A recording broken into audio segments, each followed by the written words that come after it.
Dear students, आज की class में हम लोग बात करेंगे एंट्रेंस प्रिपरेशन बीकॉम के लिए और बीकॉम ऑनर्स या अदर एंट्रेंसेस जहाँ पर भी कॉमर्स के क्वेश्चन आते हैं। क्वेश्चन नंबर 1 देखते हैं। Right, question number 1, accounting standard 14 deal करता है किससे? अकाउंटिंग स्टैंडर्ड 14, अकाउंटिंग स्टैंडर्ड बहुत सारे अकाउंटिंग स्टैंडर्ड आए। AS1, AS2 अकाउंटिंग स्टैंडर्ड 3 जैसे कैश फ्लो के लिए आया, AS2 इन्वेंट्री वैल्यूएशन के लिए। तो वैसे ही अकाउंटिंग स्टैंडर्ड 14 जो है वो डील करता है accounting for amalgamation of companies. दो या दो से ज़्यादा कंपनीज मिलकर जब एक नई कंपनी बनाती हैं तो ये मसला गवर्न होता है अकाउंटिंग स्टैंडर्ड 14 से। इसको बोलते हैं अकाउंटिंग फॉर अमलगमेशन। अगला सवाल है, the term current assets does not include. Current asset में क्या शामिल नहीं होता है? तो डेटर्स, ये तो करंट एसेट है। BR, ये भी करंट एसेट है। और स्टॉक, ये भी करंट एसेट है। तो आंसर होगा गुडविल। गुडविल एक फिक्स एसेट्स है और पर्टिकुलरली गुडविल को बोलते हैं फिक्स इंटेंजिबल एसेट। तो current asset, debtors, BR, stock, ये तीनों करंट एसेट है क्योंकि ये तीनों कैश में कन्वर्टेबल है नियर फ्यूचर। गुडविल एक फिक्स इंटेंजिबल एसेट है। तो आंसर होगा, इस क्वेश्चन का आंसर होगा गुडविल। आगे प्रोसीड करते हैं और हम लोग देखते हैं, the term fix assets does not include लिखा हुआ है। फिक्स एसेट्स में क्या क्या शामिल नहीं होता है? तो अगर इसकी बात करें, प्लांट मशीनरी ये फिक्स एसेट्स है, फर्नीचर ये भी फिक्स एसेट्स है, लेकिन प्रीपेड, आंसर इसका होगा C, प्रीपेड एक्सपेंसेस ये फिक्स एसेट्स नहीं होंगे क्योंकि फिक्स एसेट्स या अक्रूड इनकम ये करंट एसेट्स होती हैं। तो प्लांट, फर्नीचर, मशीनरी, बिल्डिंग ये सब के सब फिक्स एसेट्स हैं। Prepaid expenses, cash, bank, accrued income ये फिक्स एसेट्स नहीं होते हैं, ये करंट एसेट्स होते हैं। अगला सवाल, in case of a joint stock company financial statement में क्या क्या शामिल होता है? तो एक कंपनी के पॉइंट ऑफ व्यू से अगर बात करें तो एक कंपनी के लिए फाइनेंशियल स्टेटमेंट में होता है balance sheet, PL account and PL appropriation. एक सोल ट्रेडर के फाइनल अकाउंट में होता था ट्रेडिंग, PL और बैलेंस शीट, लेकिन एक कंपनी के फाइनेंशियल स्टेटमेंट में होता है PL account, PL appropriation, answer इसका D होगा, PL अकाउंट, PL अप्रोप्रिएशन और बैलेंस शीट। आगे प्रोसीड करते हैं। ड्राइंग्स को डिडक्ट करा जाता है। ड्राइंग्स को कहाँ से डिडक्ट करते हैं? तो आंसर इसका A होगा, ड्राइंग्स को डिडक्ट करते हैं कैपिटल। कैपिटल में से ड्राइंग का अमाउंट डिडक्ट होता है, या आप बोल सकते हैं ड्राइंग्स कैपिटल को कम कर देता है। फिर नेक्स्ट क्वेश्चन है, प्लांट मशीनरी हमने परचेज करा है उधार पे, क्रेडिट बेसिस पर, इसको रिकॉर्ड कहाँ करेंगे? अगर प्लांट मशीनरी पैसे देकर खरीदा होता तो हम इसको लिखते हैं कैश बुक में, लेकिन अभी हमने प्लांट मशीनरी कहाँ खरीदा है? उधार पे। तो जो भी उधार पे अगर एसेट को उधार खरीदोगे या बेचोगे तो इसके लिए एक अलग से जर्नल होता है, उसको बोलते हैं जर्नल प्रॉपर। आंसर होगा इसका B। अगर उधार पे आपने प्लांट मशीनरी खरीदा है, उधार पे अगर गुड्स खरीदा होता तो वो परचेज बुक में आता है। उधार पे गुड्स खरीदा होता तो परचेज बुक में, उधार पे गुड्स बेचा है तो वो आएगा सेल्स बुक में। लेकिन अगर बात करें हमने प्लांट मशीनरी उधार पे खरीदा है, क्रेडिट पे खरीदा है प्लांट मशीनरी, तो एसेट का उधार पे खरीदना या बेचना, इसके लिए एक अलग से जर्नल बनाते हैं, उसको बोलते हैं जर्नल प्रॉपर। फिर उसके बाद लिखा last question, the trial balance of Amit limited shows closing inventory of 90,000, it will be recorded in. तो अगर ट्रायल बैलेंस के बाहर लिखा होता है क्लोजिंग स्टॉक, बच्चों याद रखोगे, अगर ट्रायल बैलेंस के बाहर लिखा होता है क्लोजिंग स्टॉक तो दो जगह जाता है, लेकिन अगर ट्रायल बैलेंस के अंदर लिखा होता है क्लोजिंग स्टॉक तो फिर ये केवल एक ही जगह जाएगा और बैलेंस शीट में जाएगा। So if closing stock is given inside the trial balance, this is to be shown only in balance sheet. लेकिन अगर ट्रायल बैलेंस के बाहर होता है क्लोजिंग स्टॉक तो वो एडजस्टमेंट का पार्ट होता है, दो जगह जाता है। अभी ये केवल एक ही जगह जाएगा। अगली स्लाइड पे चलते हैं और हम लोग देखते हैं next question, closing stock is valued at. Closing stock को वैल्यू करते हैं, आंसर इसका हो जाएगा B। क्लोजिंग स्टॉक को वैल्यू करते हैं कॉस्ट प्राइस और market price, which ever is lower, answer B होगा। कॉस्ट प्राइस या नेट रियलाइजेबल वैल्यू है जिसको बोलते हैं मार्केट वैल्यू।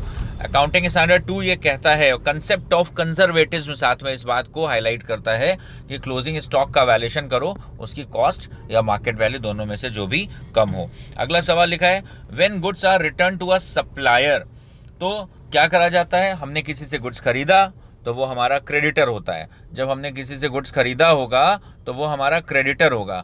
जब हम क्रेडिटर को गुड्स वापस करते हैं तो हमारी क्रेडिटरशिप कैंसिल हो रही है और हम उसको डेबिट नोट भेजते हैं, आंसर A होगा। ध्यान रखना है, जब भी when goods are return to a supplier, जब भी हमने किसी से गुड्स खरीदा था वो पहले हमारा क्रेडिटर था, हम उसको गुड्स वापस कर रहे हैं तो उसकी क्रेडिटरशिप क्या हो रही है, कैंसिल हो रही है। तो किसी भी क्रेडिटरशिप को कैंसिल करने के लिए कागज़ भेजते हैं, उसको बोलते हैं डेबिट नोट। या सोचो कि जब भी हमने कोई उधार पे गुड्स परचेज करा है तो उसको वापस करने के लिए, परचेज रिटर्न करने के लिए कागज़ भेजते हैं, उसका नाम होता है डेबिट नोट।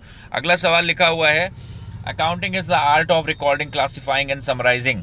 मीन्स ये बचपन से आप लोग पढ़ते आए हैं। बचपन इन द सेंस जब भी आप कॉमर्स पढ़ना शुरू करते हैं, अकाउंट्स पढ़ना शुरू करते हैं, तो accounting is the art of recording, classifying and summarising in a significant manner and in the terms of money transaction and events.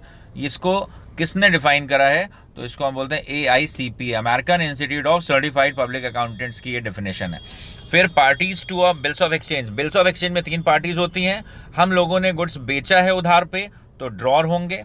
फिर बी ने गुड्स हमसे एक उधार खरीदा है, कागज साइन करके दिया है, तो बी ड्रॉई होगा। और फिर ये बिल उठा के हमने किसी तीसरे के फेवर में ट्रांसफर कर दिया है, हमने ये बिल उठा के सी को दे दिया है, तो इवेंचुअली पैसा सी को मिलेगा, सी को बोलते हैं पेई। तो there are 3 parties, answer D होगा।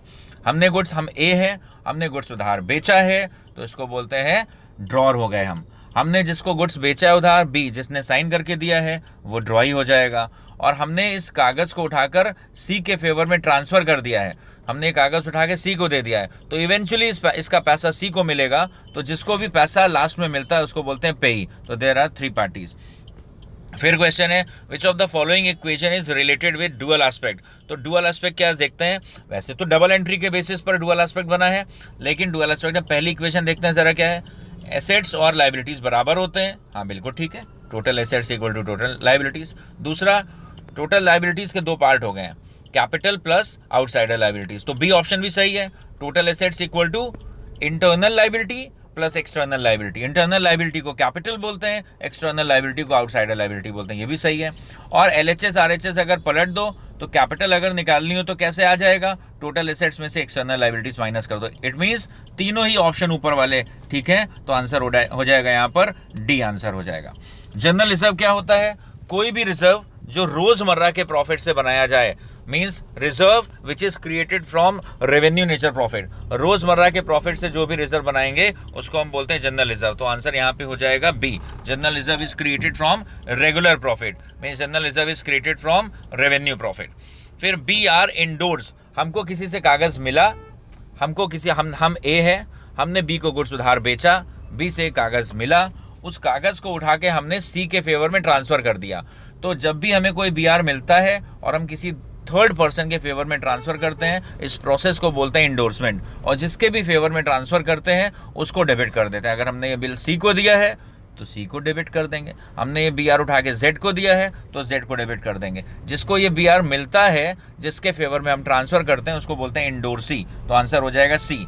BR जब भी हम इंडोर्स करते हैं, ट्रांसफर करते हैं, तो किसको डेबिट करा जाता है, जिसके फेवर में हम BR ट्रांसफर कर रहे हैं, जिसको BR दे रहे हैं उसी के नाम को डेबिट कर देते हैं, मतलब इंडोर्सी को डेबिट कर देते हैं। फिर लिखा है present liability, this is very important question, present liability of uncertain amount. एक लाइबिलिटी तो कंफर्म है लेकिन अमाउंट उसका अनिश्चित है। अगर लाइबिलिटी ही कंफर्म नहीं होती है तब तो वो कंटिंजेंट लाइबिलिटी होती है जो दुविधा वाली है। लेकिन लिखा है प्रेजेंट लाइबिलिटी, लाइबिलिटी तो प्रेजेंट है लेकिन अनसर्टेन अमाउंट, इसका अमाउंट निश्चित नहीं है। Which can be measured reliably in using a substantial degree of estimation. कोई लाइबिलिटी जो कंफर्म है लेकिन जिसका अमाउंट कंफर्म नहीं है, जिसको अंदाज़ा लगाकर हम निकाल लेते हैं, तो उसको हम बोलते हैं प्रोविजन।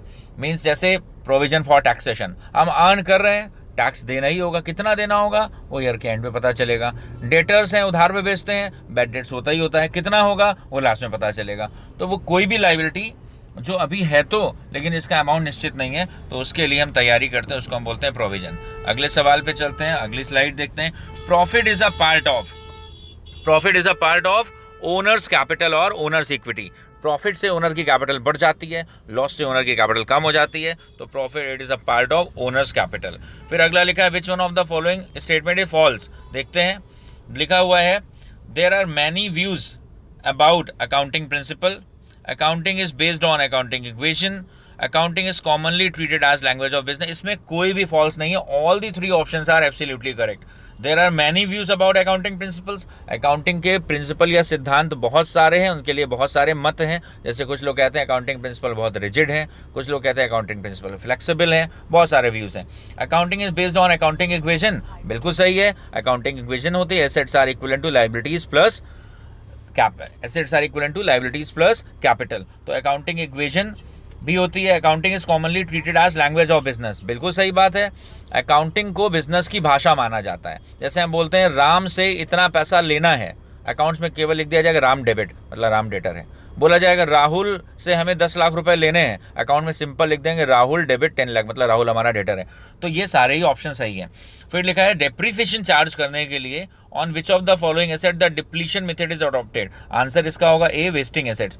जहां पर नेचर सप्लाई करती है, जैसे ऑयल वेल हो गए, कोल माइन हो गई, कोयले की खान हो गई, तेल के कुएं हो गए, इसको बोलते हैं वेस्टिंग एसेट्स। और वेस्टिंग एसेट्स को राइट ऑफ करने के लिए, वेस्टिंग एसेट्स पे डेप्रीसिएशन लगाने के लिए मेथड लगाते हैं, उसका नाम होता है डिप्लीशन मेथड। फिर closing stock appearing in trial balance is shown in. तो हमने बात पहले भी करी कि क्लोजिंग स्टॉक हो, अगर इन्वेंट्री इसको बोलते हैं। अगर इन्वेंट्री हमारे पास ट्रायल बैलेंस के बाहर है तो ये एडजस्टमेंट का पार्ट है, 2 जगह जाता है, ट्रेडिंग के क्रेडिट में और एसेट में। लेकिन अगर क्लोजिंग स्टॉक ट्रायल बैलेंस के अंदर लिखा है तो केवल एक जगह जाता है, आंसर हो जाएगा बी, बैलेंस शीट में। फिर लिखा है when the incoming partner brings his share of goodwill in cash the amount of brought in share of goodwill is credited to. नया बंदा जब भी प्रीमियम लाता है तो एंट्री होती है कैश या फिर bank account debit to premium for goodwill. तो ये जो भी प्रीमियम लाएगा वो कौन से अकाउंट को क्रेडिट होती है, प्रीमियम फॉर गुडविल अकाउंट को। और बाद में एक और सवाल है कि जब प्रीमियम फॉर गुडविल को हम ट्रांसफर करते हैं तो फिर ये ओल्ड पार्टनर्स के कैपिटल अकाउंट में पहुंच जाती है। पहली एंट्री होती है cash account debit to premium for goodwill, और उसके बाद ट्रांसफर करने की सेकंड एंट्री होती है premium for goodwill debit to old partners capital. फिलहाल सवाल है when the incoming partner brings his share of goodwill in cash, तो कौन सा अकाउंट क्रेडिट होता है, तो कैश या बैंक अकाउंट डेबिट होता है, premium for goodwill account credit होता है, आंसर होगा सी। अगर हम शेयर्स इशू करते हैं प्रमोटर्स को, प्रमोटर्स जिन्होंने कंपनी को इनकॉर्पोरेट करा है, शुरुआत के डॉक्यूमेंटेशन करा है, तो shares issued to promoter for their services that share is debited to goodwill account. जो भी कंपनी के प्रमोटर्स हैं उनको उनके मेहनत के बदले फ्री ऑफ कॉस्ट शेयर्स दिए जाते हैं, तो उसको हम, या बहुत कम दाम पे शेयर दिए जाते हैं, तो उसको हम बोलते हैं गुडविल अकाउंट। फिर according to section 52 of Indian Companies Act, पहले ये सेक्शन 78 होता था, अब कंपनीज एक्ट 2013 में सिक्योरिटी प्रीमियम के लिए सेक्शन 52 आ गया है।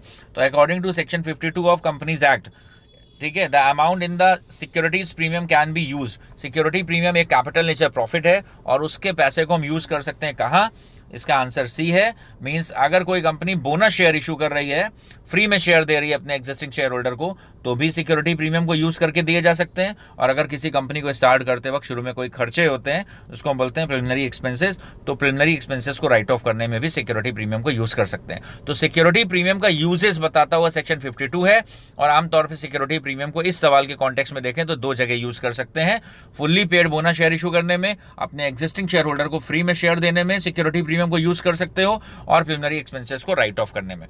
तो ये सारे क्वेश्चंस आप पढ़िएगा, और एक और सेट हम लोग लेकर आएंगे जल्दी। हम लोग आपको BHU हो गया, लखनऊ यूनिवर्सिटी हो गया, या अदर यूनिवर्सिटी से रिलेटेड जहां जहां कॉमर्स टच होगा वो सारे क्वेश्चन आपके पास प्रिपेयर होते रहें। Thank you and God bless.